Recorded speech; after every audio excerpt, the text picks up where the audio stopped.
Effectively trading 5 markets, consecutive half hours, working over, say, 10 or 20 battery systems, submitting multiple bids and offers constantly. It's very, very difficult to do that with a human sat at the other side of it. How would a change of government affect storage?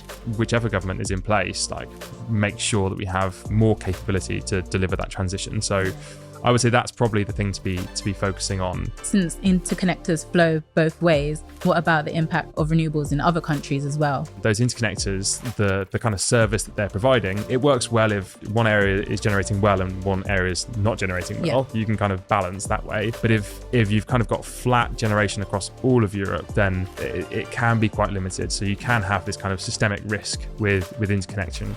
Hello and welcome back to Transmission for a different type of episode today where we are answering your questions. In this Mailbag episode, Modo Energy's Ed Porter and Shaniyaa Holness-McKenzie explore a variety of questions sent in by you. If you've got a question you'd like answered on the show, you can submit it via the link in the description or leave a comment wherever you listen. Let's jump in. Hiya, it's Shaniyaa and you're listening to the Transmission podcast by Modo Energy. And today's podcast is a different one. We're going to be doing a mailbag episode. So we've got mailbag questions where you can ask us some questions. And on today's show, we actually have Ed joined with us to answer your questions. Thanks, Shaniyaa. Thanks for the welcome. Here as a guest. Yes. And looking forward to getting stuck in. If you have any questions that you'd like answering, then you can check the link in the show notes, whether you're on LinkedIn, YouTube, or Spotify. So let us know and we'll get them on the show. Alrighty, well, let's get stuck into the questions. So question 1. So the first question that we have in our deck is, what recent advancements in technology are we seeing being implemented with batteries globally, but then also within the UK? Yeah, really interesting because the breadth of the answer to this is really wide. So the first answer is probably to talk about the cost of batteries. So for a number of years, maybe the last 5-6 years, the cost of batteries kind of moved down a small amount from year to year. And in some cases, we've actually had lithium costs have gone up. And so the cost of batteries has kind of moved up slightly and then gone back down in the following year. And that's kind of been the situation for maybe 5-6 years. And it's kind of followed a curve that you'd expect it to do. In the last year, what we've actually seen is that trend has essentially broken. And what we've seen is that the battery cell costs from people like CATL or BYD, the cost of those cells has kind of dropped down to like $50 to $60 per kilowatt hour, which as a cost of additional battery capacity is significantly cheaper than what we've seen in the past. Mm-hmm. Now, caveat, those systems are for just the cells. So we're not talking about a fully delivered battery system in the UK. And those numbers that are quoted are often quoted for delivery in China. And so in terms of what has to happen to those cells before they get into a final battery project that is delivered, say, in the UK or in the US, there is a lot of work that kind of goes into that. And so not all of those cost reductions get passed through. So we're not saying that batteries tomorrow are going to be half the cost of what they were previously, but certainly we will see cost reductions, maybe something like a 30% cost reduction might come through for battery storage. And that is really, really important because if you're looking at battery storage projects and you're thinking, okay, this revenue, my revenue line is making me this much money and my cost is kind of, okay, it's costing me this much. Have I got enough profit in that project to actually go ahead and build it? Well, if you take your CapEx and you take 10, 20, 30% off, all of a sudden of the projects that everyone's looking at, so many more are now buildable. Yeah. And so that's probably one really big change in terms of what's happened. And just off of that, actually, in terms of the materials that we are seeing used for cells, has there been much change there and has that contributed to the reduction in cost? Yeah, definitely. So just to kind of tell a little bit of a story about this. So going back a few years, many batteries were NMC, so nickel, manganese and cobalt. The probably, just to pause on that for a second, the interesting part about that is the amount of cobalt that is used in those batteries. Cobalt obviously comes from areas that have difficult records around exactly how that cobalt is extracted. And so what you saw from the battery industry for a number of years was essentially different levels of N, M and C were being used in those batteries to essentially reduce the amount of C that was going into cobalt that was going into those projects. And kind of continuing that along comes LFP, so lithium iron phosphate, a new type of battery, and one that is used across many of the new systems that are coming into the market, but at lower costs, but crucially without the cobalt. Okay. And so I think what we're seeing happening in the market is essentially the constant adaptation of battery technologies to find the lowest cost, or for other kind of very important reasons, the best mix of chemistries that we should be using. And maybe kind of just going from NMC to LFP, if we look forward into the future, we have sort of sodium ion that people keep on talking about. And it's very difficult to say right now, okay, sodium ion is going to dominate the market. It's going to be everywhere. It's going to be every single battery that we look at. But what you can say is that sodium ion appears to be going through all of the tests in a reasonably solid way. So it seems to kind of be scaling. It seems to be going into grid scale projects. It seems to be delivering on those projects. And when you've got tech that's doing that, the chances are that actually the technology that's within it is reasonably robust. And if we do get to the point of say, having big sodium ion projects, well, then a lot of the conversations around lithium mining that people talk about, all of a sudden, well, lithium then isn't the kind of the most important feedstock for those projects. And actually we're moving on to sodium, and sodium, well, we have a lot of it. Yeah, that's good. And it's interesting as well to think about the wider implications of like the materials that are used in batteries as well. So it's good that this is part of the thought process that people are having when thinking about a storage project. So yeah, good to know. And that's also another thing. So I'm gonna run with it in terms of the changes we've seen in the battery space recently. So I think if you go back a couple of years, if you ask people to put a number on like what percentage of a battery could you recycle, that percentage really could have been anything. Someone could have said 5%, someone could have said 15%, 50. We didn't really have a solid number.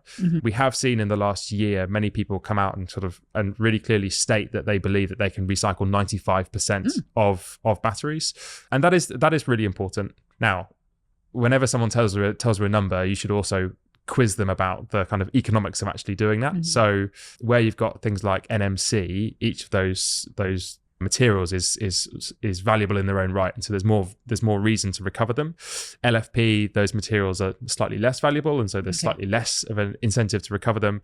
Sodium ion, again, sodium is quite cheap, and so that is not something that we'd expect to see a huge amount of recovery of just for the cost of the feedstock. So yeah, another thing that's definitely changing in the space is the recycling of those storage assets, which we always expected to come, but we're now seeing good data coming through for it, and people are definitely staking or putting numbers out there in terms of what they can get from those battery projects, which is really good to see. Because what is the lifespan of a battery? It's about 15 years? Yeah. So typically people would talk about it in cycles. And so go back a few years, maybe that number might have been sort of 8,000 cycles. These days, you're probably more talking about 12, 13,000 cycles. And actually, that's a really nice kind of lead into like the technological changes as well. So not only are we seeing kind of capex coming down, and we're seeing the more recycling of those systems, the actual systems themselves, the technical capabilities of them are improving. And so like one of those characteristics could be the number of cycles that a battery can run. Another characteristic would be something like the energy density of that battery. So CATL came out and said that they could put, I think, 6.25 megawatt hours in a standard kind of shipping container. And that's really talking to this trend, which is, as we mature as a technology, we'll be able to put more cells, more energy into our standard sort of footprints. And that means that from our battery sites that we have, let's say you have planning for a certain size of space, all of a sudden you can get more battery onto that same site, but also you have to pour fewer foundations.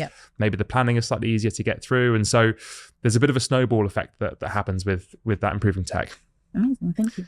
Also, special shout out for CATL for putting their release data on a battery that was seemingly on the moon, and then had like some extremely bright light coming from it. It was really special. I feel like I need to see this. Oh, you need to see it. You need to see it. We will put a link in the show notes for sure for this. And was there anything else you wanted to mention with regards to advancements in technology? Yeah, we've really opened the door. So I realized I took you on a tangent a bit. Yeah. So yes, for sure. And I think this one is less about the batteries themselves, but it's perhaps more about how they're being used. So batteries, in a market such as GB, one of the key markets for those batteries is the balancing mechanism. Yeah.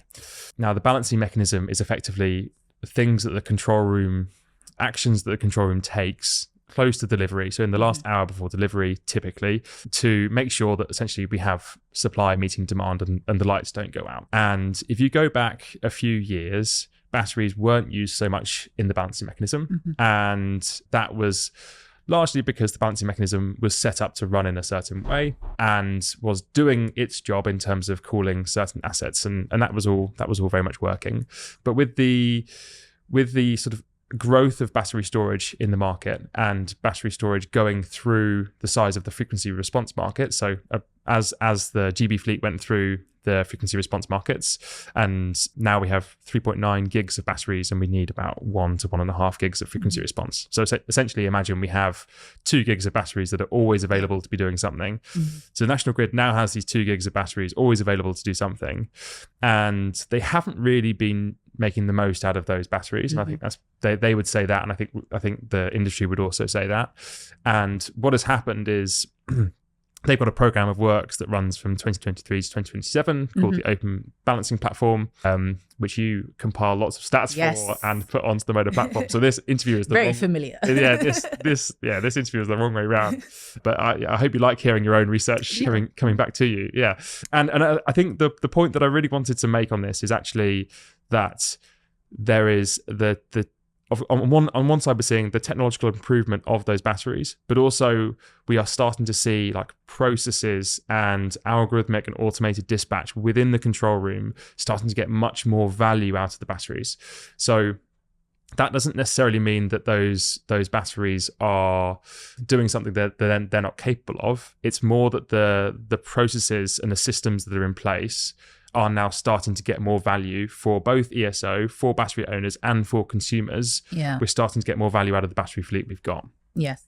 Yeah. And touching on what you just said as well, I think from some of the forums I guess I've been to where ESO have been there, I think they do really want to start using more algorithmic based technology to dispatch batteries.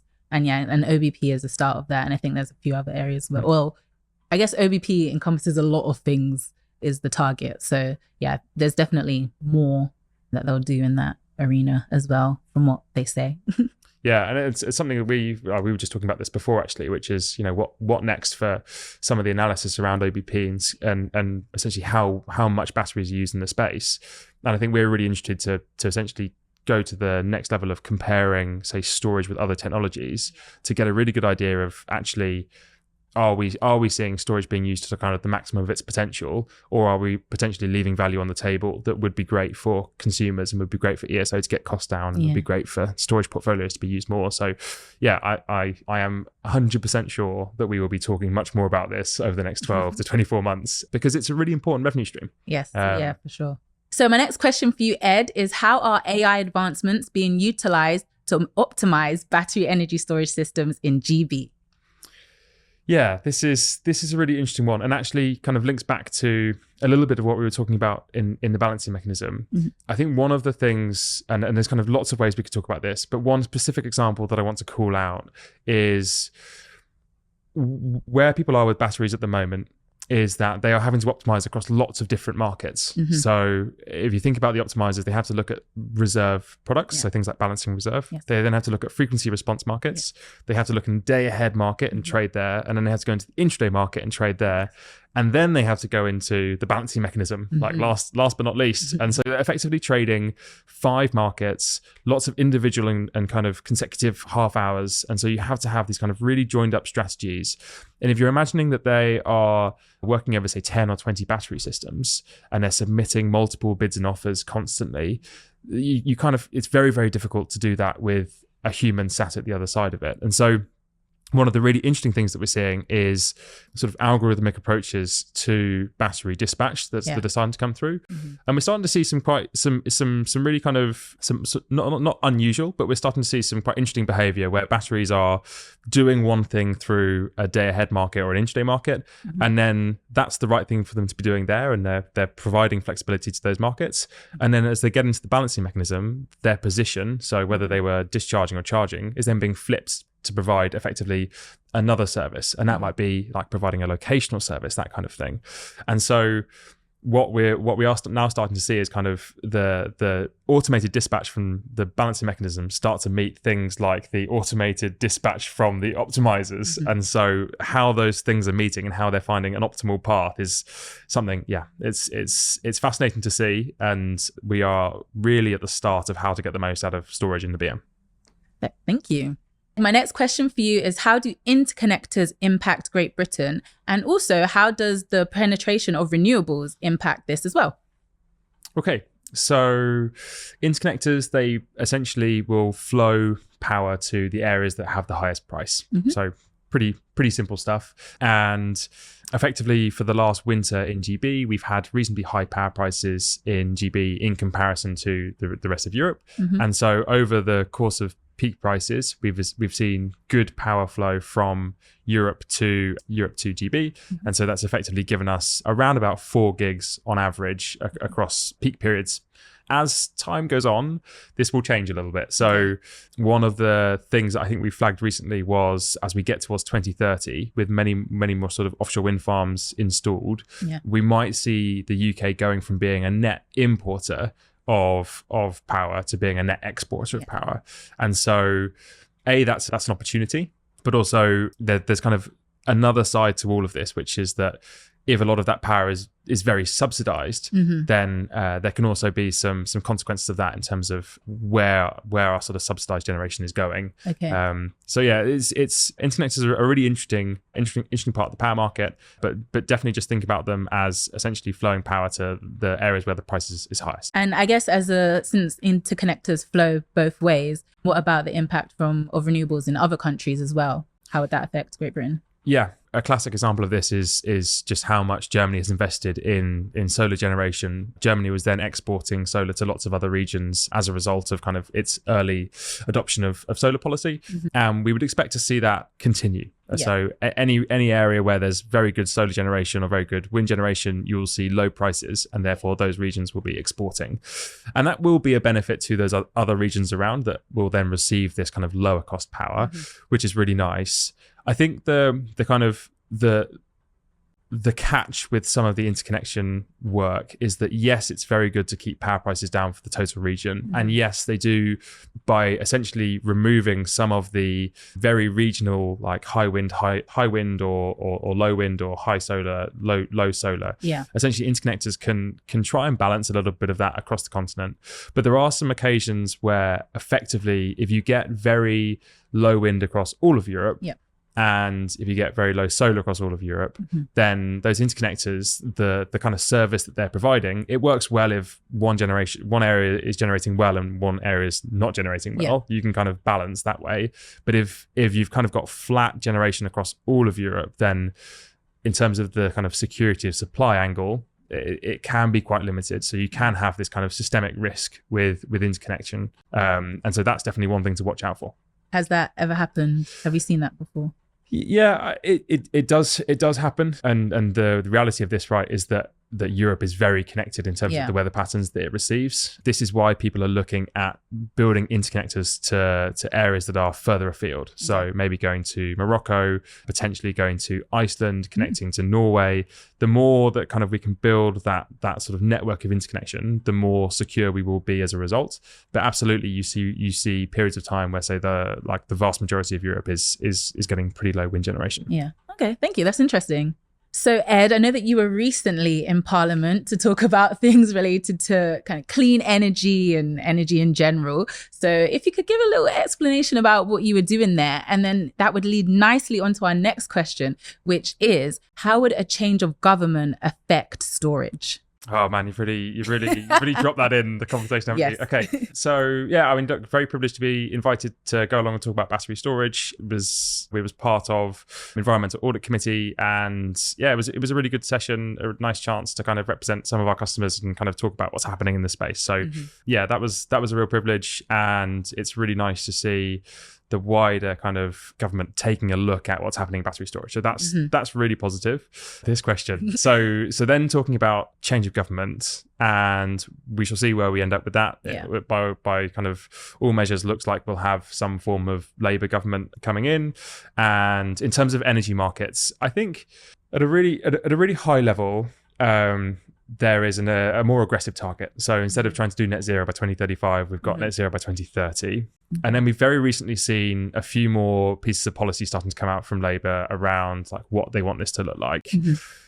Just to talk about the politics a little bit of it, and this is not a politics podcast. There is some very competitive, that's a very competitive space, and when we would be flat last. But I think the thing that I'd maybe say about it is that the way that it's set up at the moment is that Labour seem to have such a commanding lead. I don't think they necessarily need to go and put out anything drastic about energy policy, to be honest. They're in a position where if they don't rock the boat, it feels like it'll be okay. If it was kind of neck and neck, kind of 2-horse race, then I think you'd see people kind of coming out with more policies and maybe being a bit more like risky in terms of what they're putting forward. So I don't really expect to see much before the election that will kind of really be a bit of a like hostage to fortune, where they're going to have to write something and then they'll get into power and then they go, Christ, like, why did we say that? I really just do not want to have to deliver that. So I don't think we're going to see anything too drastic. But that's personal opinion. So, I mean, could be totally wrong, and almost certainly am totally wrong. So, you're welcome for that opinion. And what we have seen from Labour so far, there's a few things. So, a bit more ambitious on the net zero goal by 2030. I'm not sure there's many people in the energy space who believe that is really achievable. But it's not bad to have the intention to be set. Having the intention to be set will allow people to try and think about how we might be able to deliver that by 2030. I guess that would be my question: is what makes people kind of apprehensive about that as the target? So certainly grid connections is kind of a big part of it. Then there's planning and there's policy that allows us to kind of move quickly enough to essentially move to a net zero system. We have some really challenging goals around the amount of solar to be deployed, the amount of wind to be deployed. And I think there is a question of, do we have enough qualified people all the way through from sort of early stage planning through to commissioning and the kind of final engineering checks of connecting to certain networks? Do we have enough people to be able to kind of implement the scale of what we're trying to do here?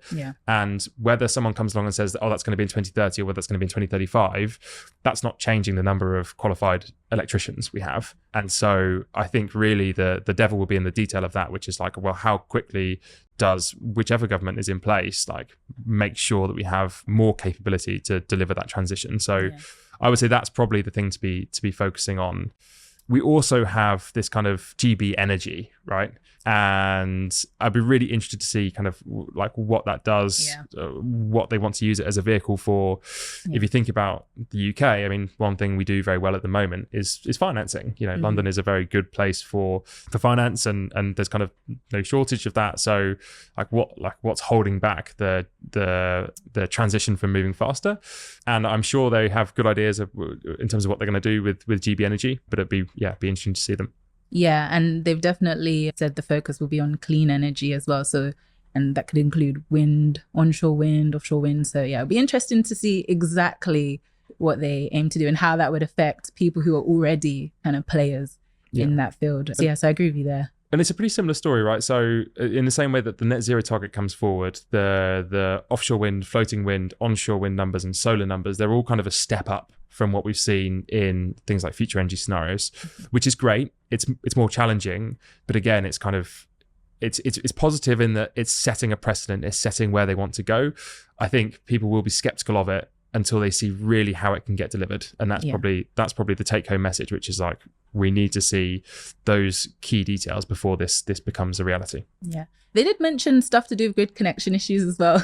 Yes. So I get, and the FSO. So I guess it's in line with things that are already being talked about at the moment. So because obviously every time you have a change in government, you never know which things are going to continue or not. So it'll be interesting as well to see how those things progress too.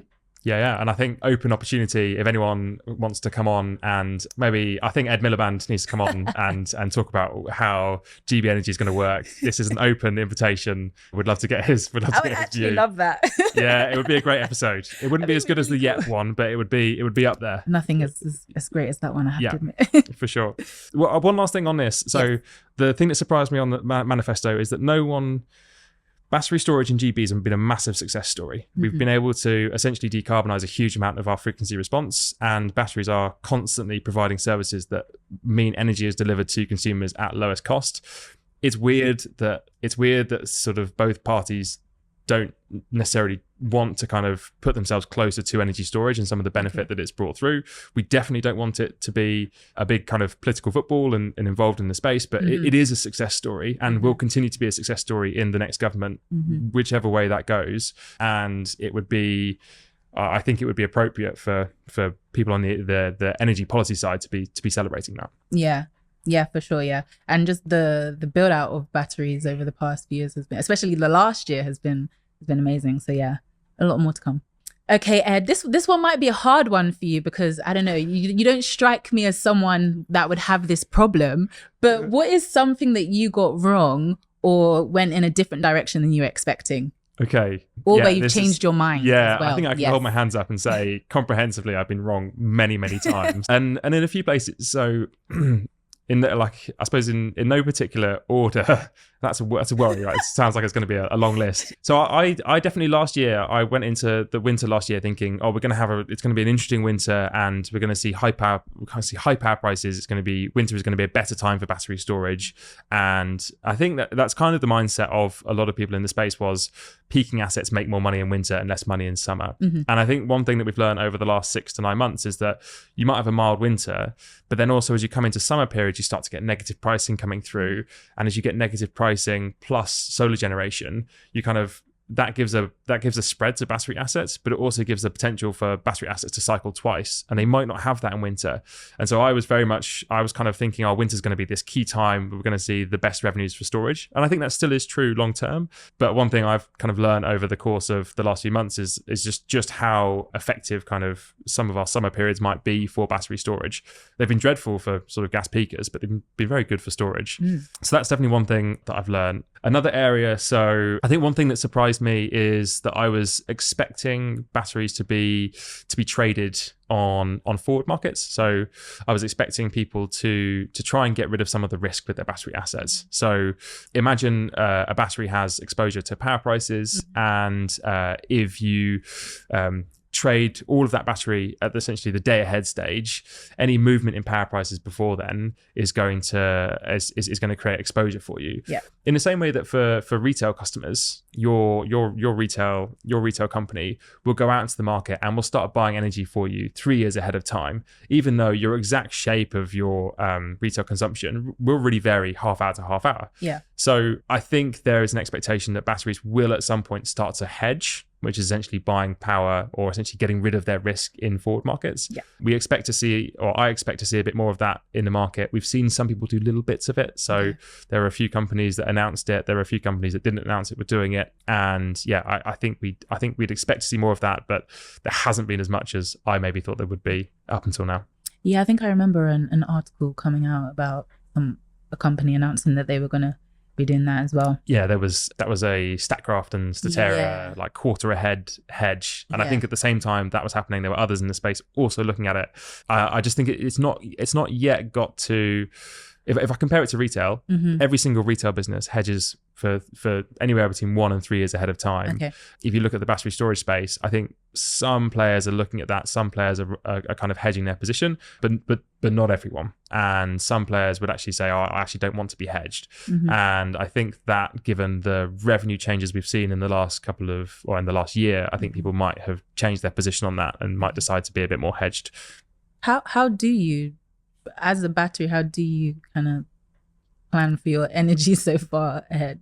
Yeah, I think that's the hard part, right? So effectively, you as a battery, you want to buy the lowest possible half hour, and you want to sell the highest possible half hour, and you can do that in the day ahead, or you can do it in the intraday market. So really close to delivery, you can do that.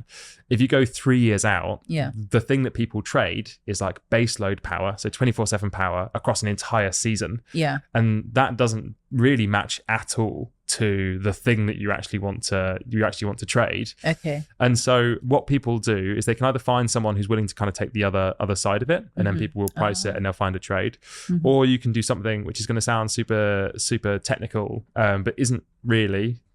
Oh God, technical term alert. We're going delta hedging, right? That's dreadful. You should never say that. Ask this question. Yeah, you should. No one should ever say that in a real life situation. But effectively, it's like they work out from all their expected trading what their exposure is. Yeah. And on the basis of kind of what that looks like, they will trade a small amount of those big contracts. Okay. And so what they're trying to do is they're trying to get their exposure to whichever way the price moves to be as low as possible. Okay. And that's it. Interesting.